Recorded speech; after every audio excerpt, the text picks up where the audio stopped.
Hey, je sais que tu sais qu'il faut sortir de ce cercle vicieux, passer ta vie à gérer des urgences, traiter les problèmes des autres avec des petites solutions que tu es obligé de bricoler parce que tu n'as pas le temps, ou lancer des projets RH que tu finis par porter tout seul. Mais en fait, ton job de RH, clairement, c'est pas ça. C'est de porter ta stratégie et la faire vivre. Alors c'est pour ça que tu as besoin d'une méthode pour structurer ta fonction RH, pour enfin te concentrer sur ce que tu fais de mieux, ton job. Et cette méthode, je l'ai volée aux ingénieurs. C'est le Lean appliqué au RH. 4 modules d'une heure en visio avec des pairs. 3 workbooks et des templates pour gagner du temps, retrouver de la sérénité et te concentrer sur ce qui a vraiment de la valeur. Alors, il y a seulement 8 places ouvertes jusqu'au 12 septembre. Tu cliques sur le lien en description de l'épisode pour en savoir plus et pour me rejoindre. Bon, allez, on reprend l'épisode. C'est parti. Hello les passionnés d'industrie et de RH, nouvel été, nouveau format TRH et tu commences sérieusement à attendre que tout le monde soit en vacances et que tu puisses enfin bosser sur tes sujets. T'as déjà enfilé tes tongs, ça sent la crème solaire à plein nez dans les bureaux, moins de réunions, moins d'urgences, moins de mails. C'est l'accalmie estivale avant de te faire broyer par le mois de septembre. Alors plutôt que d'attendre cet habituel tsunami, je te propose un truc. C'est un cahier de vacances RH. C'est une série audio et vidéo. Et la promesse est simple. Un été pour muscler tes process RH et surtout éviter de te faire broyer à la rentrée. Des épisodes courts et des cas concrets. Et à chaque fois, un outil, un exercice ou un cas d'usage à tester dans ton coin ou en équipe que tu reçois dans ta boîte mail. Parce qu'on ne va pas se mentir, c'est jamais le bon moment de s'y mettre. Donc, c'est maintenant. Et si tu as envie d'aller plus loin après tout ça, je t'en reparle au courant de cet été. Mais d'abord, tongs ou pas, on attaque. Hello, eh bien, écoute, dernière semaine. Voilà, dernière semaine du cahier de vacances. Et on va se le dire, si tu as des enfants, c'est pas la semaine la plus facile de l'année. On est en pleine semaine de rentrée. On sait qu'on va avoir des tas de paperasse à compléter, des trucs de dernière minute à aller acheter au supermarché du coin. On sait aussi qu'il va falloir prévoir les inscriptions aux activités extrascolaires et puis reprendre le rythme. Remettre les gamins au boulot dans la dynamique de bosser à la maison. Voilà, donc je compatis. On est un peu tous dans la même galère sur cette semaine du mois de septembre. Enfin, au moment où je te dis ça, moi, c'est facile, hein. On est le 4 juillet. Mais tu vois, j'anticipe quand même. Je sais que cette semaine-là va pas être la plus simple du monde. Bon, bref, j'arrête de digresser. On va tous traverser ça. Ça va bien se passer. Et en tout cas, si tu nous rejoins, on est sur une série estivale un peu particulière qui touche à sa fin puisque c'est l'avant-dernier épisode. Tu as 2 épisodes par semaine à écouter depuis le 23 juin. Donc ça fait pas mal d'épisodes et tu reçois le mardi suivant le cahier de vacances avec les 2 ressources associées aux 2 épisodes. Je te conseille quand même vraiment de commencer la série dès le départ à partir du premier épisode qui est 3 raisons de structurer ta fonction RH. Écoute, j'ai fini de blablater. Enfin, je sais pas si vraiment un jour j'aurais fini de blablater. Tu sais, je commence moitié à prendre goût quand même à parler toute seule devant mon micro. Je sais, c'est un peu bizarre, mais que veux-tu? On est tous un peu différents. Bref, je digresse encore. Allez, on attaque. Aujourd'hui, on va encore démystifier un truc, mais un truc que j'entends tout le temps, c'est cette fameuse phrase: «Non mais Claire, laisse tomber, moi je suis pas super organisée, donc franchement structurer la fonction RH, c'est pas pour moi». C'est un peu comme si tu me disais: «Le yoga, c'est pas pour moi, je suis pas souple du tout». Bon, clairement, moi, je suis plutôt souple, donc le yoga, c'est plutôt OK, mais on s'en fout, c'est pas le sujet. Mais par contre, faut quand même que je te livre un truc, sur ma vie perso. C'est que je suis, je pense, la mère de famille, la plus désorganisée du monde entier. C'est-à-dire que, voilà, moi, j'ai toujours des machines en retard. J'ai pas lu, tu vois, là, on est le 4 juillet, c'est le dernier jour de cours de mon petit. J'ai pas lu le cahier de l'école qui disait qu'aujourd'hui il avait une sortie à la plage, ce qui fait que je lui ai même pas mis de casquette ou de gourde ou de quoi que ce soit. voilà, je suis complètement à l'arrache sur plein de sujets ou alors je suis aussi cette personne qui est capable de ne pas noter dans l'agenda qu'on a des copains qui viennent à la maison, je suis en pige et là, ça sonne à la porte et évidemment, rien n'est préparé, rien. Voilà, donc je suis vraiment cette personne et pourtant, c'est bizarre, hein, tu peux avoir du mal à me croire parce que c'est vrai que les process, c'est quand même vachement mon truc, mais pourtant dans le taf, vraiment, c'est une autre paire de manches. Et crois-moi, vraiment, j'ai pas toujours été comme ça dans le boulot et je l'ai payé cher. Donc, je vais te dire ce truc un peu contre-intuitif, c'est que si toi, tu te sens, un peu brouillon, si tu penses que t'es pas assez carré pour structurer ta fonction RH ou que ton équipe ou que ta boîte, ton entreprise carrément n'est pas assez carrée, c'est justement que tu as besoin de structurer ta fonction RH et que tu es pile au bon endroit. Pourquoi? Pourquoi? Bah, tout simplement parce qu'on apprend en marchant, hein. Enfin, tu vois, moi, je suis pas née avec ce sens inné de l'organisation. Tu le vois avec les illustrations que je t'ai données dans ma vie perso et bah, clairement, j'ai dû adapter ça dans le monde du travail parce que c'est pas possible de fonctionner comme ça, tu vois? Donc j'ai dû, développer des comportements, en fait, adaptés, en apprenant petit pas par petit pas. OK, j'ai été inspirée par, ce qui se fait dans l'industrie. Je me suis rendu compte que ça m'apportait plein de bénéfices, dans le quotidien. Mais vraiment, rassure-toi, je ne suis pas plus née avec un sens de l'organisation inné que toi. Probablement même, entre nous, que je partais avec des sérieux points, dans, le négatif. Donc vraiment, donc dis-toi que tout est possible. Dis-toi ça, vraiment. Et j'avais aussi un autre problème, j'avais toujours, plein d'idées en tête, enfin ça, toujours, ça m'a jamais vraiment quitté ce truc-là. J'étais du coup, embarquée par: «Tiens, j'ai envie de porter telle idée ou tel projet», et donc je l'ai priorisé parce que ça me faisait triper, hein, vraiment et l'impact, c'est que, bah, j'étais en retard sur 3 trucs et puis en avance sur pas grand-chose et j'étais souvent en difficulté pour prioriser. Pourtant, voilà, j'ai eu des postes à responsabilité, j'ai managé des équipes, j'ai eu un rôle, régional, enfin, voilà et du coup, qu'est-ce qui se passait? Ben, mon équipe avait souvent du mal à me suivre et en fait, voilà, c'était pas leur faute, c'est que c'était moi qui manquais de cadre, de repères, de process, de vision claire. Alors, si tu crois que toi, tu es dans le même cas que moi et que tu es pas faite pour structurer, mais vraiment, écoute. Donc je te l'ai dit, je croyais vraiment que, structurer, c'était, un truc pour, les profils rigoureux, tu vois? Pour les meilleurs élèves à l'école qui étaient hyper scolaires, qui avaient jamais un papier qui traînait dans leur trieur au fond de leur sac, qu'il fallait tout anticiper, tout maîtriser, que poser un voilà et moi je pensais vraiment que c'était fait pour ça et que moi du coup je n'étais pas cette personne-là. Moi j'étais plutôt en mode: «Oui, on va faire au feeling, un peu à la motivation», et puis moi je suis une créative, quoi. Je suis une créative donc c'est pas fait pour moi. Donc c'est vraiment j'ai longtemps repoussé cette idée de formaliser et résultat, qu'est-ce qui se passait concrètement? Bah, je faisais le job, mais en fait, je le faisais à l'énergie. Les tâches, qui me saoulaient, ça me plombait, je les procrastinais jusqu'au dernier moment, et finalement, mon équipe se retrouvait un peu à compenser, ces zones de flou que j'imposais dans toute, l'organisation et au final, je finissais épuisée et frustrée parce que finalement, je faisais tout et rien à la fois.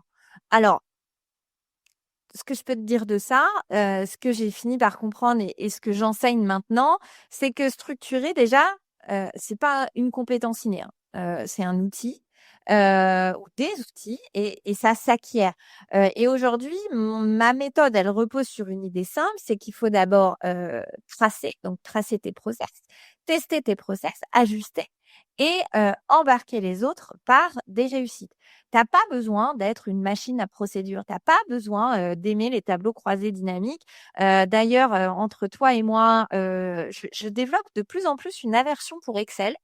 Faudrait franchement que, je commence à bosser sur ce sujet. Mais voilà, je digresse encore, excuse-moi. On en revient toujours à ce fameux truc, à se dire que oui, il faut accepter de passer un poil de temps sur la structuration de ta fonction RH, sur tes process RH pour en gagner un max ensuite sur vraiment les sujets que tu aimes. En fait, il y a pas photo. Il y a pas, bah oui, il y a pas le choix. Ceux qui t'épanouissent, enfin, en fait, tu vas optimiser ce temps-là pour avoir plus de temps sur les sujets qui t'épanouissent, qui rapportent un max de valeur, à toi, à ton équipe, au RH, à la boîte, à tout le monde. Heu, donc tu commences par poser une trame qui soit utile pour respirer, pour faire respirer ton équipe. Et ça, c'est justement, je t'en ai déjà parlé, mais c'est justement le bénéfice de ma formation. Comment développer une méthodologie pour y voir plus clair, pour structurer tes process, pour structurer ta fonction RH. Et tu vois, je me vais même complètement retourner la situation. Je pense que justement, de ne pas être organisé de base, c'est un vrai levier pour structurer. En fait, quand j'ai commencé à structurer, donc je t'en ai déjà parlé dans un des épisodes, hein, c'était quand, j'étais directrice d'une grosse agence de travail temporaire. Tous mes briefs de recrutement, étaient, quand même faits un peu, à l'arrache, rapidement. Les intégrations, une fois que j'ai retravaillé, elles étaient, hyper carrées, on n'était plus du tout en freestyle. Et surtout, je me suis aperçue que mon équipe, savait où elle allait. Et d'un coup, non, ça s'est pas fait en un jour, mais je me suis sentie plus alignée dans mon rôle, plus légitime, plus cadrante. Et c'était pas parce que, j'étais devenue, d'un coup, méga organisée et structurée, mais c'est parce que j'avais, en fait, des process, mais tout de même avec un cadre souple, clair et co-construit. Et je pouvais enfin me concentrer sur l'essentiel de mon job, qui était de piloter, de manager, de faire grandir l'équipe et de m'occuper de mes clients finalement. Donc structurer, tu vois, c'est pas t'enfermer, c'est vraiment te libérer, d'une sorte de flou permanent, te sortir de ce mode pompier. Et du coup, j'en viens à ce que je te disais en introduction de cette partie-là, c'est que j'en viens même à me dire que le fait de ne pas être particulièrement organisé, de façon un peu innée, alors peut-être que c'est un fantasme que j'ai, mais moi j'ai l'impression qu'il y a des gens qui sont vraiment nés avec le sens de l'organisation. Dis-moi si tu es de cette équipe-là, je ne sais pas. Bah, en fait, je pense que de pas être comme ça peut aussi clairement être un atout. Et bah, pourquoi? En fait, justement, du coup, tu vas faire les choses simplement, intelligibles par tous, comprises, partagées, centrées sur l'intérêt de l'utilisateur et du client final. Donc, tu sais que, en fait, donc c'est juste une petite voix dans ta tête qui va te dire: «Oh là là, attends, moi j'aime pas trop les process, les procédures, je suis pas organisée donc il me faut un truc simple» et cette petite voix dans ta tête, en fait, elle va être très utile. Parce que finalement, tu sais que mon job, c'est quand même d'adapter le lean, voilà, ça y est, j'ai lâché le mot, d'adapter le lean à la fonction RH et en fait, l'un des grands principes du lean, c'est donc la, simplicité. Donc clairement, si je retourne la situation, ne pas être né en étant organisé, de base, bah, ça va justement tu vas penser lean, c'est-à-dire sans superflu. Est-ce que tu vois où je veux t'amener?